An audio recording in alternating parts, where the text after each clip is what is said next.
Hello everyone, आज हम class 11th math chapter second जो कि हमारा रिलेशन एंड फंक्शन है उसका विविध प्रश्नावली का जो है क्वेश्चन नंबर सेकेंड देख रहे हैं, जो कि हमारा F of X equal to X square दिया गया है। F 1.1 minus one F of one दिया गया है और नीचे हमारे पास 1.1 माइनस वन दिया गया है। ठीक है, अब क्या करना है, हमें पहले F of X equal to देख लेते हैं। हमें क्या गिवन है, एक्स स्क्वायर गिवन है। ठीक है, तो एफ ऑफ एक्स की वैल्यू वहाँ से हमारे पास दो वैल्यू है, 1.1 है तो इसको हम लिख सकते हैं 1.1 का होल स्क्वायर एक्स स्क्वायर की जगह में।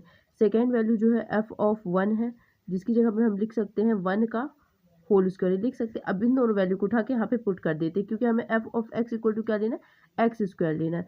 सो एफ देयरफॉर एफ ऑफ 1.1 की जगह एफ ऑफ 1.1 की वैल्यू डायरेक्ट हम पुट कर रहे हैं, तो 1.1 का होल स्क्वायर माइनस का 1 का होल स्क्वायर अपॉन में क्या है आपके पास 1.1 माइनस का 1। ठीक है, तो ये क्या हो गया हमारे पास, ए का स्क्वायर माइनस बी का स्क्वायर। ठीक है, ये किस, ए का स्क्वायर माइनस बी का स्क्वायर, इसका जो फॉर्मूला होता है वो ए प्लस बी और ए माइनस बी होता है, जो कि आपको बचपन से पता होता है। ठीक है, तो आप इसको लिख सकते हैं, क्या लिख सकते हैं, 1.1 माइनस 1, 1.1 प्लस का 1 अपॉन में क्या लिखेंगे आप, अपॉन में आप इसको लिख सकते हैं 1.1 माइनस का 1। तो 1.1 माइनस के 1 से माइनस का 1 वाला कट जाएगा, ये हमारे पास बचेगा 1.1, 1.1 प्लस का 1। 1.1 में आप 1 प्लस करेंगे तो क्या आ जाएगा आपके पास 2.1। It is your answer. ठीक है, फिर सेकेंड हम आते हैं, फलन F of X equal to X square plus 12 plus 1 दिया गया है, जहाँ पर x square minus 8x plus 12 दिया गया है इसका प्रांत। तो पहले हम इसको जब सॉल्व करते हैं तो हमारे पास ये जो क्वेश्चन गिवन है प्रांत, तो पहले हम ये जान लेते हैं प्रांत और परिशद होते क्या है। मान लीजिए कोई वैल्यू हमें F of X equal to X square दी गई, अब हम एक्स इक्वल टू 1 रखते हैं, एक्स इक्वल टू क्या रखते हैं, 1 रखते हैं, तो हमारे पास यहाँ पे वाई है, तो वाई इक्वल टू क्या मिलेगा, 1 मिलेगा। एक्स इक्वल टू अगर हम 2 लिखते हैं तो वाई इक्वल टू क्या मिलेगा, हमें 4 मिलेगा।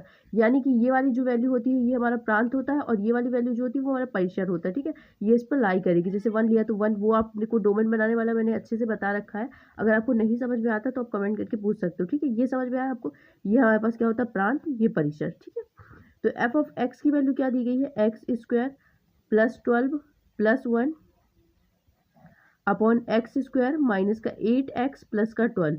ये किस फॉर्म में दिया गया है, ये हमें दिया गया है पी बाय क्यू के फॉर्म में। और पी बाय क्यू की फॉर्म में एक हमारे पास बहुत इंपॉर्टेंट थ्योरम चीज़ होती है कि जो हमारा डिनोमिनेटर है, यानी कि जो हमारा हर है वो क्या होना चाहिए, नॉट इक्वल टू जीरो होना चाहिए। अगर ये हमारे पास जीरो हो गया तो ये सिचुएशन जो है वो लाई ही नहीं करेगी, अनडिफाइंड हो जाएगी। तो ये कैसे, ये फलन ही नहीं होगा। अगर ये सिचुएशन हमारी अनडिफाइंड हो गई तो क्या हो जाएगा, ये फलन नहीं होगा। इसलिए हमें ये पूरा जो है डिनोमिनेटर ये जीरो नहीं होना चाहिए। अब क्या करना है, जो हमें हर दिया गया है इसका एक्स स्क्वायर 8x प्लस 12, इसका हमें क्या करना है, गुणनखंड कर लीजिए। तो यहाँ पे हम क्या करेंगे, एक्स स्क्वायर माइनस का, अगर हम माइनस का क्या ले रहे हैं 2x माइनस का 2x माइनस का 6x प्लस 12। ठीक है, और x अगर हम इसमें से कॉमन निकालें तो x माइनस 2 अंदर बचेगा, इसमें से 6 कॉमन ले ले तो x माइनस 2 बचेगा।